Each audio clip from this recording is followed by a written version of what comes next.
Synthesise of hormone of thyroid gland. तो इसको हम लोग एक फ्लो चार्ट के थ्रू समझने की कोशिश करते हैं, इजी लैंग्वेज पढ़ेगी ऐसे। तो सबसे पहले जो हमारा प्लाज्मा है इसमें हमारा क्या प्रेजेंट है, आयोडाइड। आयोडाइड है। अब ये क्या है, हमारा फॉलिकुलर सेल, इसके अंदर एंट्री करना है हमें। तो कैसे एंटर करेगा, with the help of sodium iodide symport pump. Symport pump actively काम कर रहा, पंप है तो एक्टिवली होगा ऑब्वियसली। तो ये पंप के थ्रू जाएगा। अब यहाँ कहाँ पे आ गया, फॉलिकुलर सेल के अंदर आ गया। सेल के अंदर क्या आया, आयोडाइड। आयोडाइड का क्या होगा, oxidation with the help of thyroid peroxidase. किसमें कन्वर्ट करेगा, आयोडीन में। अब ये आयोडीन कहाँ जा रहा है, फॉलिकुलर कैविटी में।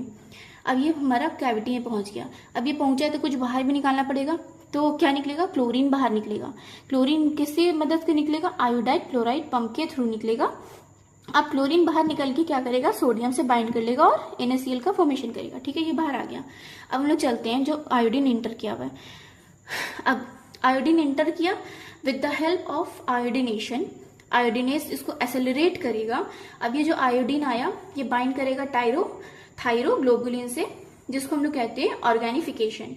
ठीक है, अब पहला स्टेप था ये, इससे बाइंड कर लिया। अब इसके अंदर जो आयोडीन है वो प्रेजेंट, ये बाइंड करेगा टायरोसिन से। टायरोसिन से जब बाइंड करेगा तो ये दो तरीके का आयोडोथायरॉक्सिन बनाएगा, मोनो आयोडोथायरॉक्सिन और डाई आयोडोथायरॉक्सिन, MIT एंड DIT।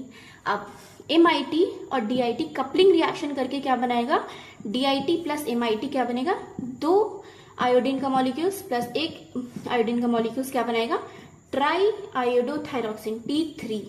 ठीक है, अब DIT जो है खुद से करेगा तो क्या बनाएगा, DIT प्लस DIT मतलब दो मॉलिक्यूल्स ऑफ आयोडीन और दो मॉलिक्यूल्स आयोडीन क्या बनाएगा, टेट्रा आयोडोथायरॉक्सिन T4। अब ये T3 और T4 जो है हमारा कैविटी में बना है, फॉलिकुलर कैविटी में। अब ये बाहर जाएगा, कहाँ जाएगा, प्लाज्मा में जाएगा, T3 एंड T4। तो ये सिंथेसाइज हो रहा है।